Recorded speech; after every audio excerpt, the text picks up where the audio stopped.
Namo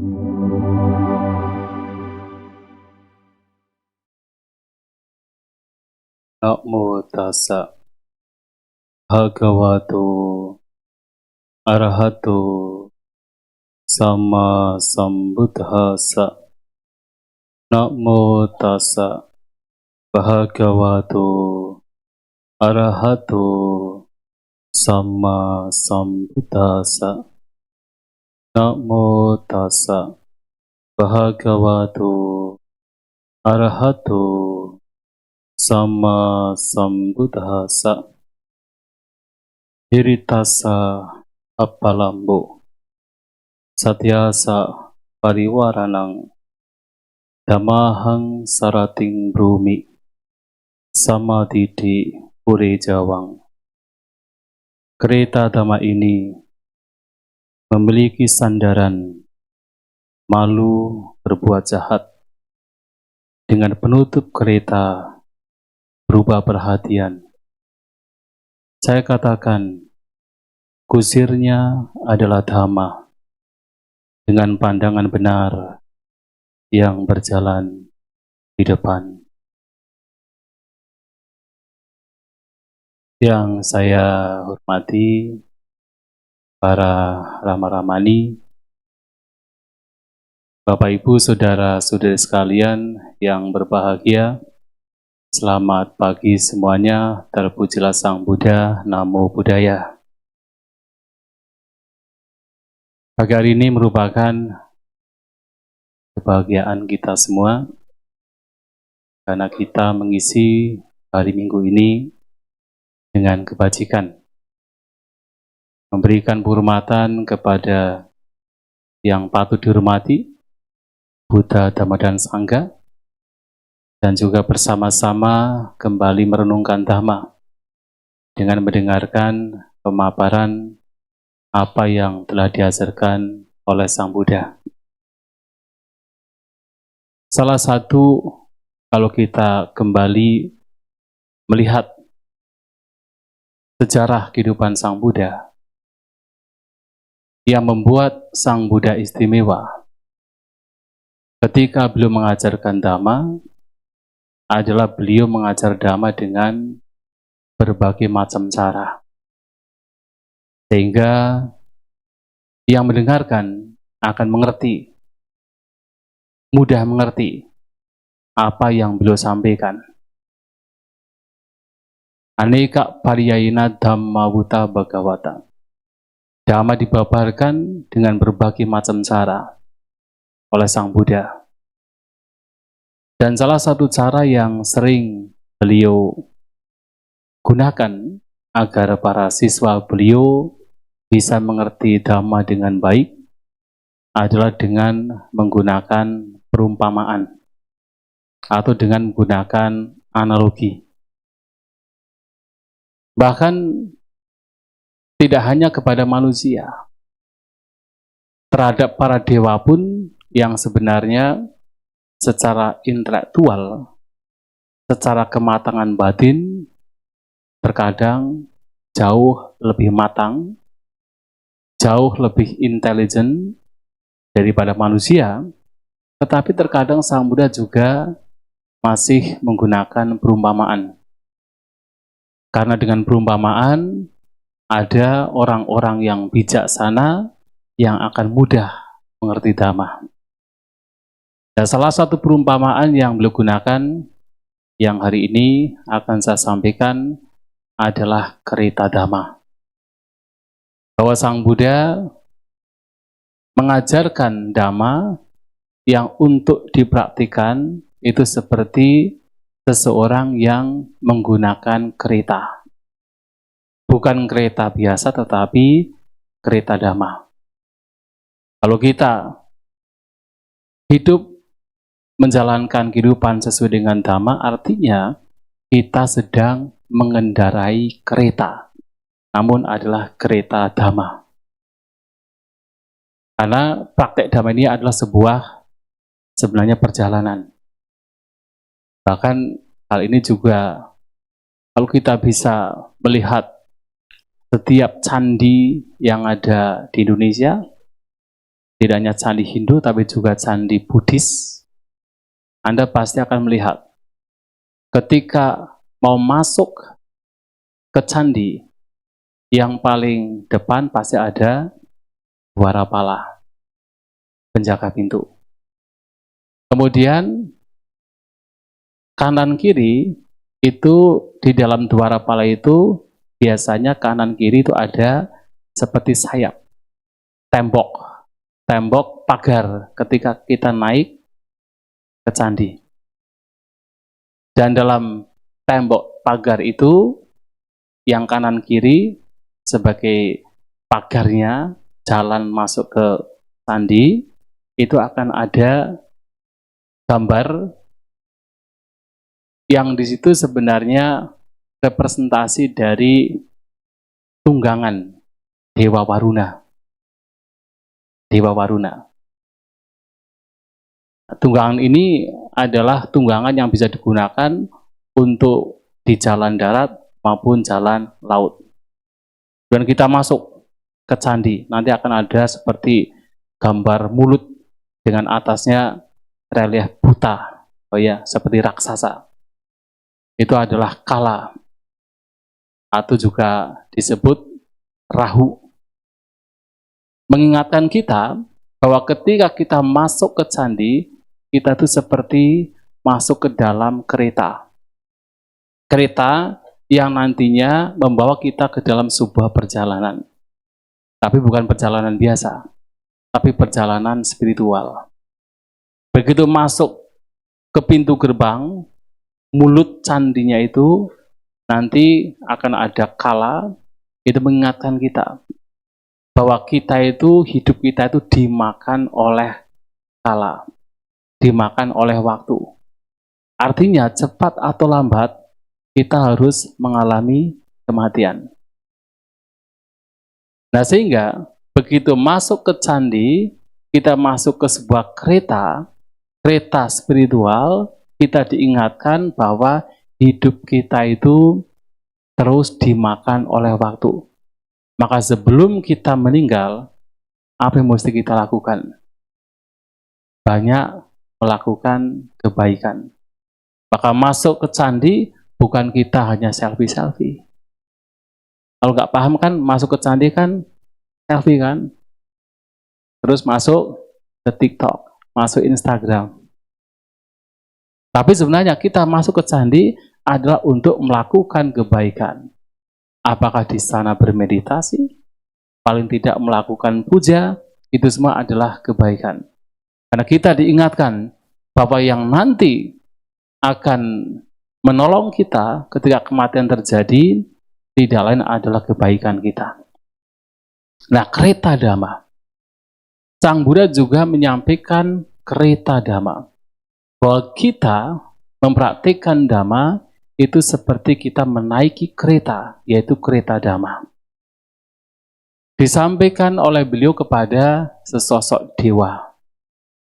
Sebenarnya dewa ini, sebelum ia terlahir sebagai seorang dewa, dia adalah seorang biku.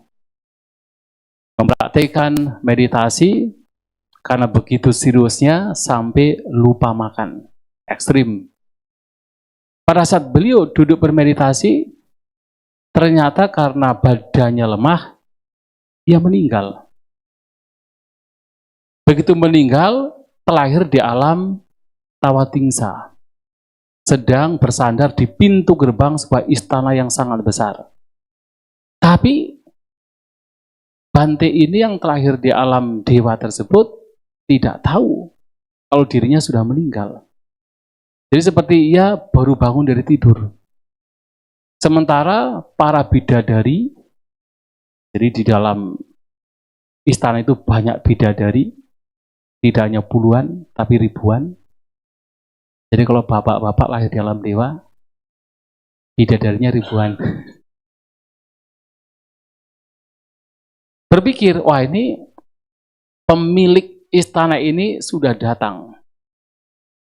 Kemudian mereka keluar dari istana, menari, menyanyi dan sebagainya sebagai bidadari di sana. Nah, dewa ini yang merasa dirinya masih sebagai seorang biku, yang belum tahu kalau dirinya sudah meninggal, justru ketika para bidadari datang, bukannya happy, tetapi malahan merasa malu. Malu untuk melihat para bidadari. Dan ketika bidadari datang, mereka kemudian tahu, wah ini ternyata dewa ini belum tahu kalau dirinya sudah meninggal. Bahkan ketika diberitahu pun bahwa Anda sudah meninggal, biku ini merasa belum meninggal, jadi malu tidak mau melihat para bidadari. Akhirnya para bidadari ini mengambil cermin, kemudian diletakkan di depannya. Dan dewa ini bukan dewa biasa. Dikatakan dewa ini memiliki tinggi setinggi 3 gawuta. Jadi kalau manusia kan paling tingginya berapa? Paling tinggi sekarang paling 2 meter ya, barangkali. Sekitar itulah. Tetapi ini 3 gawuta. 3 gawuta itu kalau 1 yojana itu kalau 7 mile itu 4 gawuta. 1 mile berapa? 1, bukan 1,2 ya. 1,6 ya. Nah itu kata sendiri lah. 1,6 kali 7 berapa? Saya juga nggak ngitung ya sebenarnya. 10 km ya? Ya 10 km. Nah sedangkan 4 gawuta adalah 7 mile. Berarti 4 gawuta adalah 10. Itunya 4 gawuta adalah 10 km. Berarti kalau 3 gawuta berarti 7,5 km. Tinggi dewa itu 7,5 km. Tinggi banget ya. Itu kan alam mereka ya. Alam mereka bukan alam manusia. Begitu tahu bahwa dirinya ternyata sudah meninggal karena melihat bayangannya melalui cermin tersebut, bukannya merasa bahagia, tapi merasa kecewa. Karena tujuan untuk praktek dhamma itu bukan untuk terlahir di alam dewa. Bukan untuk terlahir di alam surga. Tujuannya adalah nibbana. Malahan dewa ini berpikir, Saga Sampati Sulaba. Untuk bisa terlahir di alam dewa itu mudah. Sudah mengalami kan? Sementara apa? Butuh batu lokasming dulabo. Bahwa munculnya Buddha di dunia itu sangat sulit. Maka begitu tahu dirinya sudah terlahir dalam surga, maka tidak masuk ke istana, langsung buru-buru menemui Sang Buddha. Jadi tidak kemudian bersenang-senang dulu, tetapi kemudian malahan langsung menemui Sang Buddha. Mengungkapkan kekecewaan kenapa mempraktikkan dhamma malahan terlahir di alam surga. Meminta Sang Buddha, memohon Sang Buddha untuk membabarkan wejangannya, membabarkan dhammanya sehingga bisa terbebas dari duka. Itulah kemudian Sang Buddha memberikan perumpamaan bahwa praktik dhamma ini seperti seseorang yang mengendarai kereta. Bukan kereta biasa, tapi adalah kereta dhamma. Dalam kereta dhamma, yang pertama, Ujoko Nama Sumago. Dalam kereta dhamma yang dikendarai, memiliki jalan yang lurus. Jalannya itu lurus. Kalau kereta biasa, jalannya tidak akan lurus. Kalau sekarang kan gampangnya, kalau tidak menggunakan istilah kereta yang biasa dikendarai oleh orang zaman dulu, sekarang adalah mobil. Mobil apakah jalannya lurus? Walaupun kelihatannya lurus di jalan tol, sebentar kemudian juga kan menggok kan, kanan kiri. Saya memberikan satu contoh. Kemarin kita ikut ITC. Nanti juga bulan Juli ada ITC lagi. Indonesia Tripitaka Chanting. Pada saat hari terakhir ada Asalha Mahapuja, akan ada arak-arakan dari Candi Mendut sampai ke Candi Borobudur. Yang salah satunya adalah di depan akan ada beberapa kereta. Kereta yang membawa Tripitaka, kereta yang membawa relik, itu akan berjalan di depan. Padahal sebenarnya Mendut menuju Candi Borobudur, yang juga melewati Candi Pawon. Padahal dari Candi Borobudur ke Candi Mendut, dengan tengahnya Candi Pawon, kalau dilihat dari Google Map, Google Earth, kita bisa melihat garis lurus. Lurus kan? Tetapi yang pernah ikut ITC, apakah pada saat kita melakukan perjalanan dari Candi Mendut ke Candi Borobudur, jalannya lurus? Masih menggok-menggok. Tetapi kereta Dhamma ini yang dilalui ini memiliki jalan yang lurus. Kenapa jalannya lurus? Karena jalan yang dilewati kereta ini adalah jalan mulia berunsur 8. Dan dalam jalan mulia berunsur 8 ini, semuanya adalah sesuatu yang lurus, sesuatu yang baik. Pandangannya pandangan yang lurus, bukan pandangan yang menyimpang. Pikiran, cara berpikirnya yang berangkat dari pandangan yang lurus ini juga adalah cara berpikir yang lurus, bukan menyimpang.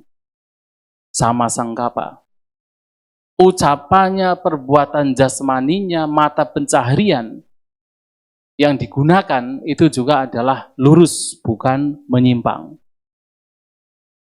Daya upaya, perhatian, konsentrasi, ketenangan dalam jalan yang digunakan oleh kereta Dhamma ini juga adalah lurus, bukan menyimpang. Maka jalan dari kereta Dhamma ini adalah jalan yang lurus. Sementara jalannya lurus, arah tujuannya juga hanya ada satu. Yaitu apa? Abhaya nama sadisa. Sadisa arah tujuan. Arah tujuannya adalah abhaya. Abhaya tidak lain adalah tanpa ketakutan. Tanpa ketakutan di sini tidak lain adalah nibbana itu sendiri. Maka praktik Dhamma ini bukan untuk mencapai sesuatu yang lain, tetapi tujuan utamanya, destinasinya tidak lain adalah nibbana. Walaupun mungkin sebelum mencapai nibbana, mampir dulu. Di mana? Alam Tawatingsa. Mampir di alam Brahma. Tetapi tujuan akhirnya harus selalu dijadikan prinsip bahwa praktik Dhamma ini tujuan akhirnya adalah nibbana. Tidak ada tujuan yang lain. Tidak kemudian sudah telah dalam surga cukup, tidak. Kalau telah dalam surga cukup, ya banyak agama, banyak ajaran juga dengan dipraktikkan membawa ke alam surga. Praktik-praktik yang baik lainnya, apakah dalam agama, dalam tradisi, di dalam budaya tertentu, misalnya ada budaya yang suka misalnya mengajarkan praktik berdana, bisa membawa ke alam surga. Budaya yang mengajarkan untuk mempraktikkan kemoralan yang baik, jangan membunuh, jangan mencuri, jangan berzina, bisa membawa ke alam surga. Akan tetapi ajaran Sang Buddha dalam kereta Dhamma ini punya tujuan, punya arah tujuan, yaitu satu. Tidak lain adalah nibbana. Menjadi tujuan utama. Maka kalau kita perhatikan, apapun yang diajarkan Sang Buddha, nanti ujung-ujungnya itu nibbana. Tadi saya mendengar dari Kuti, salah satu sutta yang dibaca adalah Karanyamita. Khotbah ini mengajarkan kita semua untuk mengembangkan apa? Mengembangkan apa? Cinta kasih. Mengembangkan metta. Mengembangkan pikiran persahabatan, pikiran cinta kasih tanpa kebencian, tanpa permusuhan terhadap semua makhluk. Yang sebenarnya itu masih dalam konteks, kalau dalam meditasi adalah samatha. Tetapi kemudian perhatikan di syair yang paling terakhir apa? Silawa dasanena sampano. Betul ya? Seseorang yang bermoral hendaknya memiliki dasana. Dasana di sini adalah pandangan yang terang, identik dengan vipassana. Yang tidak lain tujuannya adalah nahi jatuh gabase yang punaretiti, supaya tidak terlahir di rahim manapun. Nibbana. Pada akhirnya demikian. Manggala Sutta yang juga sering Anda sekalian baca dalam kebaktian, dalam acara-acara tertentu, juga sama. Diawali dengan apa? Asewana cakbalanang. Tidak berasosiasi dengan orang-orang bodoh, orang-orang yang jahat, orang-orang yang tidak bermoral. Tapi berasosiasi dengan orang-orang bijaksana. Terus sampai kemudian sebagai rumah tangga, terus menyokong orang tua, menyokong anak istri, suka berdana, praktek dhamma, menjauhi, menghindari hal-hal yang buruk, termasuk menghindari minum-minuman keras. Tetapi kemudian di paling akhir, Buddhasa loka dhamehi citang yasana kampati. Walaupun disentuh oleh hal-hal yang bersifat duniawi, tetapi batin tidak goyah, batin tidak tergoncangkan. Apa itu? Pencapaian arahat, nibbana. Pada akhirnya adalah nibbana. Maka praktek dhamma ini, kereta dhamma ini yang kita naiki, kita tunggangi, yang jalannya lurus, arah tujuannya tidak lain adalah nibbana. Ini menjadi satu prinsip dalam praktek dhamma ini. Dan kemudian dalam kereta dhamma ini dikatakan juga aku jano. Aku jano artinya adalah kereta ini tidak berisik. Kalau kereta biasa sangat berisik. Dengan rodanya terbuat dari besi, tambah berisik. Apalagi kemudian banyak orang yang menaiki, tambah berisik. Tetapi kereta dhamma ini tidak berisik. Walaupun yang menaiki kereta ini ribuan, puluhan ribu, jutaan, miliaran orang, tapi kereta dhamma ini tidak berisik. Senyap. Kenapa demikian? Karena orang yang mempraktikkan dhamma adalah orang-orang yang ucapan, perbuatan jasmani, dan pikirannya itu terkendali. Menjadi jinak. Biasanya membuat huru-hara itu kan orang-orang yang kacau ya. Orang-orang yang suka berbuat konflik, suka bertengkar, baru membuat huru-hara. Nah kalau praktek dhamma, sudah tidak mau bertengkar, tidak mau berkonflik, tidak mau mengganggu yang lainnya, maka menjadi apa? Senyap, menjadi diam. Kalaupun bicara yang menyenangkan, bicara yang membuat kedamaian. Maka Sang Buddha menyatakan, daripada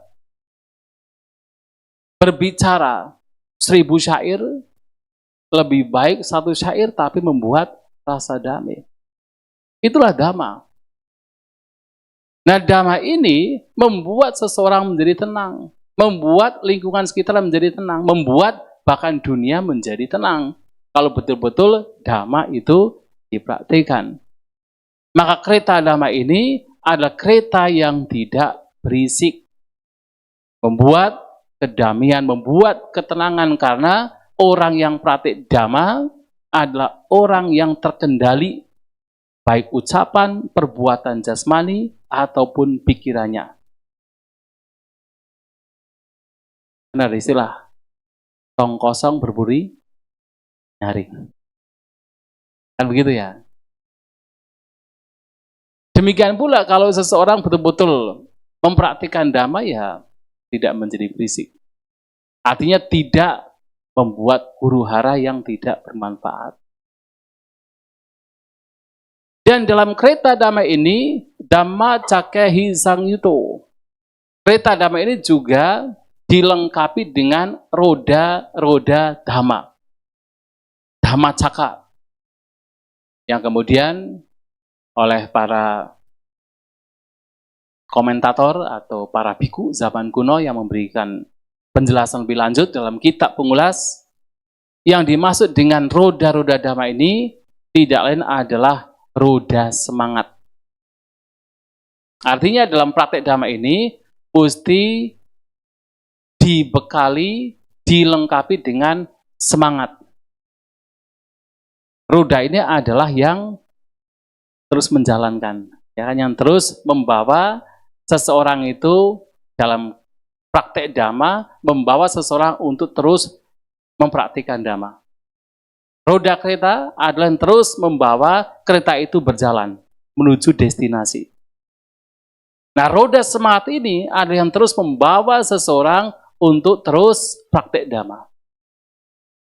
Karena kalau tidak ada semangat, ya kandas di tengah jalan. Praktek dhamma juga membutuhkan semangat. Sang Buddha menyampaikan begini, dalam semangat ini ada 3 unsur yang juga mesti kita kenali, mesti kita munculkan. Yang pertama, aramba dhatu, unsur untuk memulai dalam semangat ini. Yang kedua, para nikama dhatu, unsur untuk melanjutkan. Yang ketiga adalah para kama dhatu, unsur untuk bertahan. Dalam apapun rintangan halangnya muncul, yang ketiga ini adalah unsur untuk bertahan. Biasanya ketika seseorang baru mempunyai ide, gagasan, unsur semangat yang pertama bisa muncul. Semangat untuk memulai.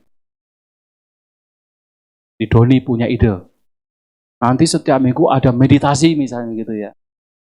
Malam apa? Ada ya? Ini hanya contoh ya, tapi jangan diambil hati. Malam Jumat meditasi. Wah, begitu ada ide demikian, banyak yang setuju. Malam pertama yang datang 100 misalnya. Minggu pertama maksudnya.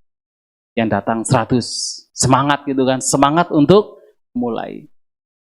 Tapi kemudian minggu kedua tinggal 70. Minggu ketiga 50. Nanti setelah 2 bulan tinggal 5 orang. Dimulai tetapi kemudian tidak dilanjutkan. Ya kandas juga di tengah jalan. Mungkin seseorang memulai, melanjutkan beberapa waktu. Tapi suatu saat, apapun yang dilakukan termasuk praktik dhamma pun pasti akan muncul rintangan. Muncul halangan yang muncul. Nah, dalam hal ini, unsur semangat yang ketiga pun juga mesti dimunculkan. Yaitu apa? Para kama dhatu, unsur untuk bertahan di dalam apapun rintangan, halangan yang muncul. Kalau tidak bertahan, begitu ada rintangan, ya langsung juga berbalik arah, tidak mau melanjutkan, tidak mau bertahan, juga akan kandas di tengah. Maka roda semangat ini mesti dimunculkan terus. Dimunculkan. Sebagai roda adalah untuk terus berputar menuju destinasi. Semangat untuk melenyapkan yang buruk, semangat untuk mencegah supaya yang buruk tidak muncul, semangat untuk mengembangkan yang baik yang sudah ada, dan semangat untuk memunculkan yang baik yang belum ada. 4 jenis semangat ini harus selalu diputar terus dengan 3 unsur semangat. Maka dalam praktik damai ini, kereta damai ini harus punya roda. Rodanya bukan roda besi, bukan roda kayu, bukan roda karet, tapi adalah roda semangat. Dalam praktik damai ini juga seperti kereta yang punya tempat duduk dengan sandaran. Kereta biasa sandarannya adalah ya kayu ya, kayu. Tergantung dari keretanya lah. Tetapi dalam praktek damai ini, sandaran duduk bagi sang kusir atau bagi sang praktisi tidak lain adalah iri. Rasa malu untuk berbuat jahat. Ini juga penting. Dan dalam kitab Pengulas dikatakan kalau ada hiri, sudah pasti ada otapa. Otapa adalah apa otapa? Takut akan akibat dari perbuatan jahat. Otapa itu dari akar kata tap. Tap itu seperti terbakar. Panas.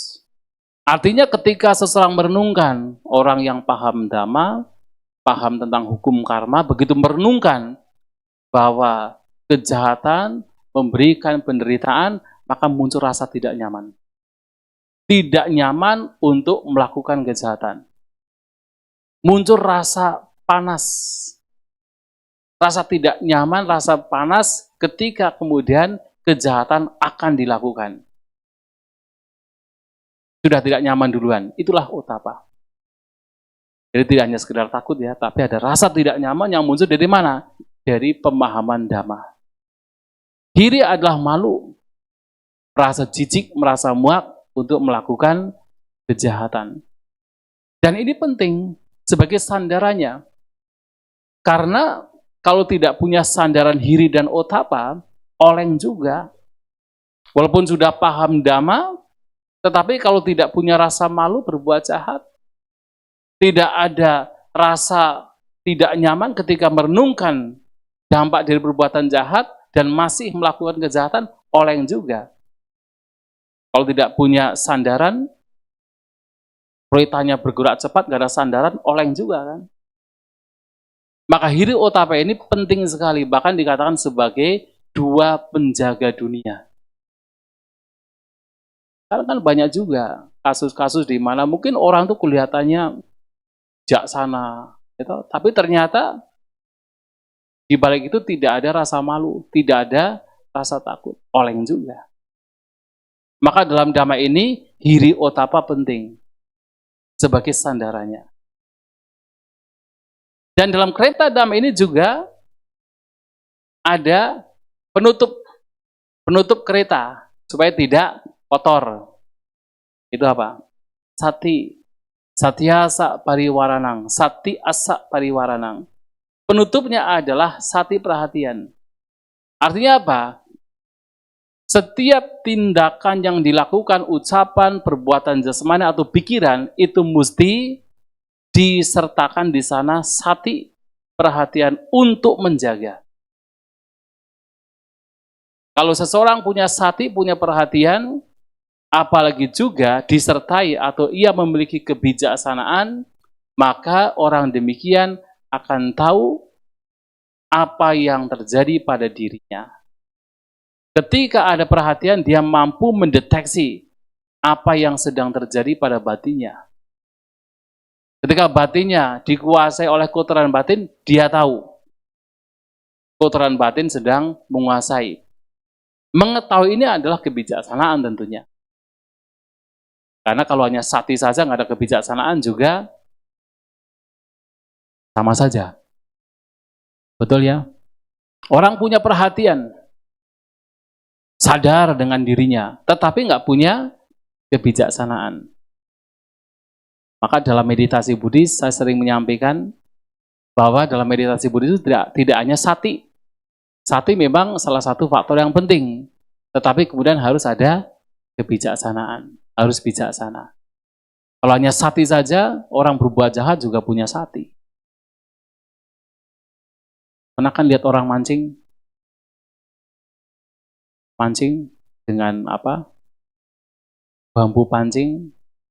Dia kan punya sati ya.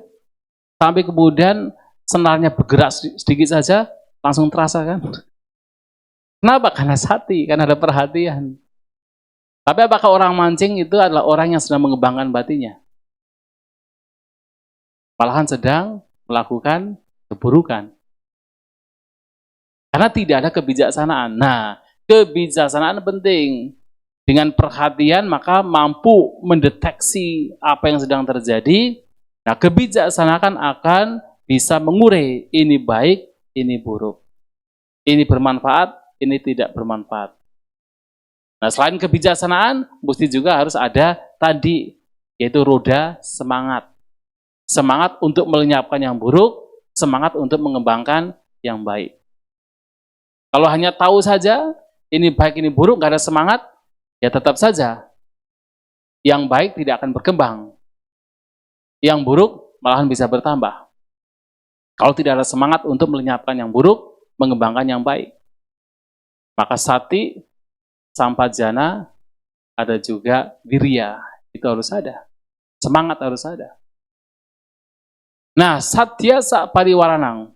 Dalam praktek dhamma ini, mesti apapun yang dilakukan, itu harus disertakan di sana sati, perhatian, sebagai penjaganya. Penutup kereta. Dhammahang sarating brumi. Dan saya katakan, Sang Buddha, kata brumi, saya katakan, ini Doni lagi belajar bahasa Pali katanya.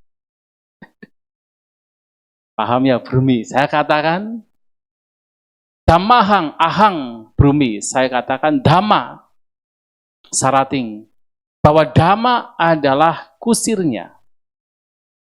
Jadi dhamma adalah kusirnya. Dalam kitab komentar memang dikatakan lokutara magga.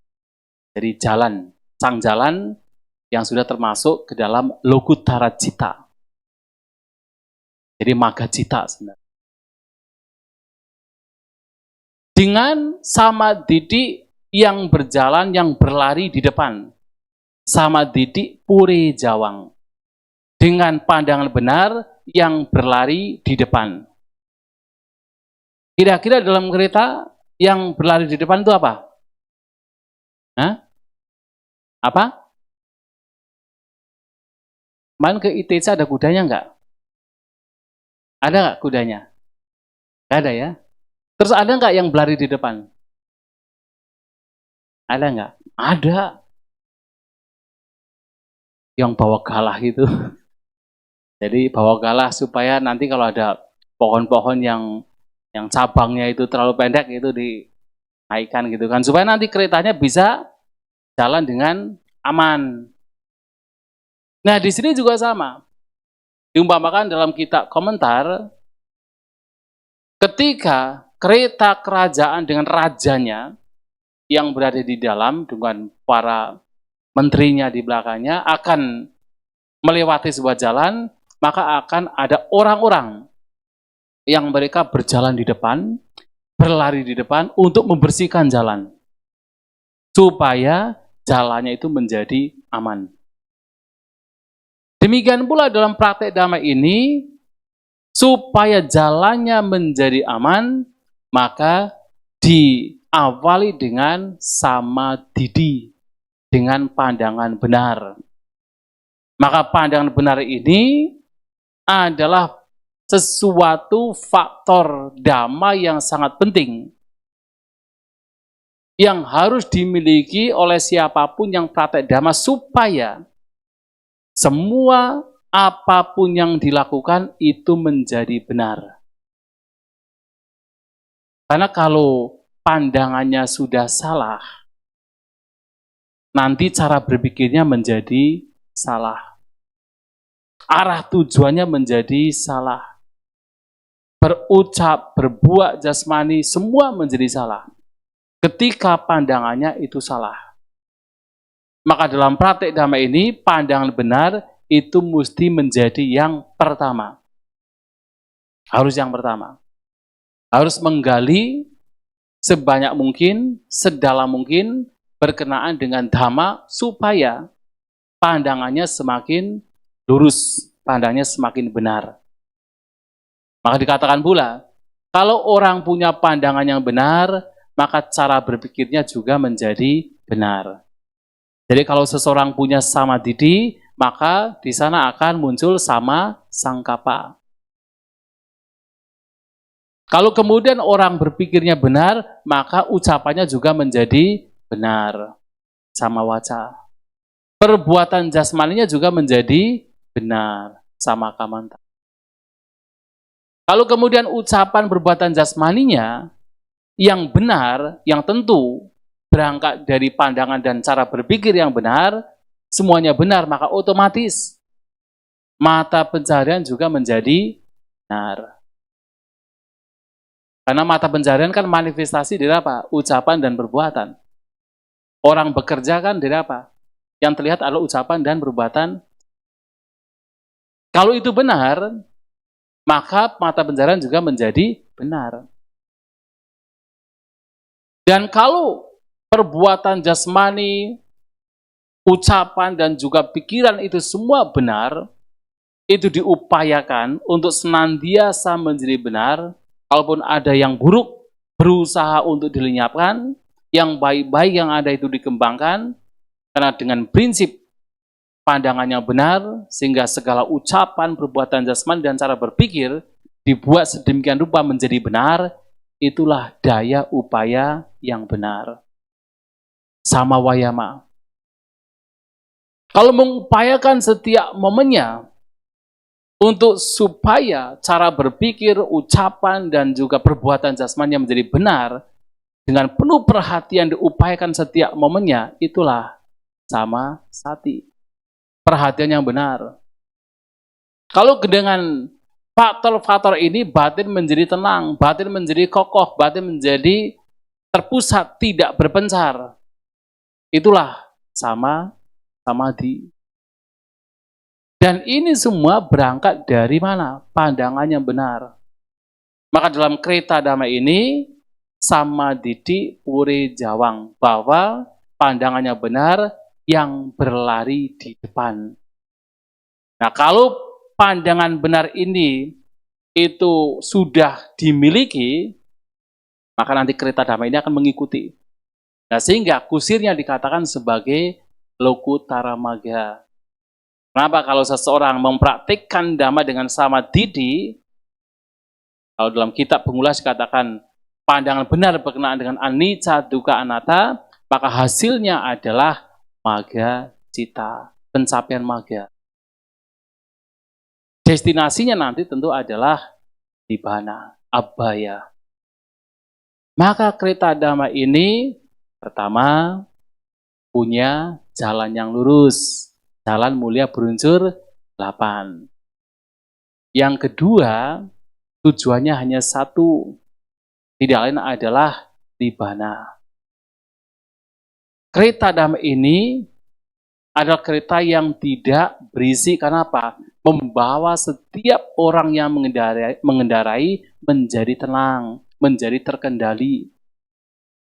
Dalam Kreta Dhamma ini juga, seseorang harus memiliki roda-roda semangat. Harus semangat. Semangat untuk meditasi, semangat untuk ikut puja bakti, semangat untuk berbuat kebaikan. Semangat untuk senantiasa dalam setiap momennya membawa batin sesuai dengan Dhamma.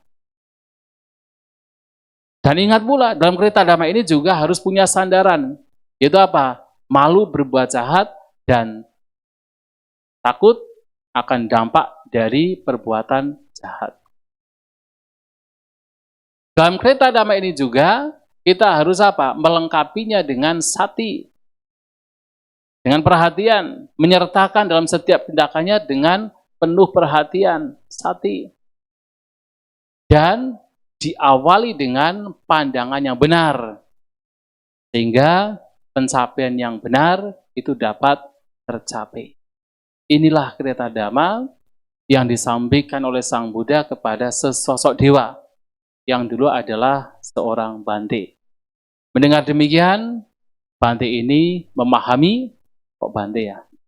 Dewa ini memahami apa yang disampaikan Sang Buddha dan dikatakan mencapai kesucian Sotapanna.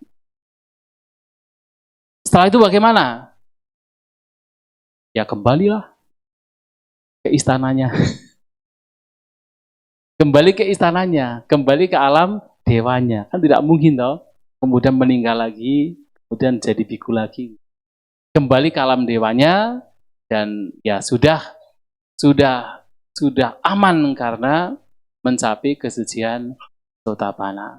Dan seorang Sotapanna setidaknya adalah tidak mungkin untuk terlahir di alam rendah, di alam apaya. Dan seorang Sotapanna juga dikatakan niyato sambodhi parayano.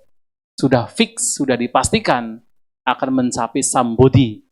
Sambodhi adalah pencerahan, pencapaian arahanta. Walaupun seorang Sotapanna mungkin masih memiliki ketidakkewaspadaan atau lengah, masih lengah, tapi selengah-lengahnya seorang Sotapanna, ia tidak akan terlahir lagi ke dunia selama 7 kali. Sudah pasti akan mencapai pencapaian pembebasan, yaitu pencapaian arahanta. Itulah Bapak Ibu Saudara-saudari sekalian yang ingin saya sampaikan. Mudah-mudahan yang disampaikan bisa dimengerti dengan baik dan selalu ingat bahwa kita sebagai seorang Buddhis meyakini ajaran Sang Buddha sudah tentunya berjuang berusaha untuk memperhatikan Dhamma. Dengan analogi, dengan perumpamaan, kita mengendarai kereta Dhamma yang punya satu tujuan, tidak lain adalah Nibbana. Semoga kita semua berbahagia, maju dalam Dhamma, Sabbe satta bhavantu sukhitata, semoga semua makhluk hidup berbahagia.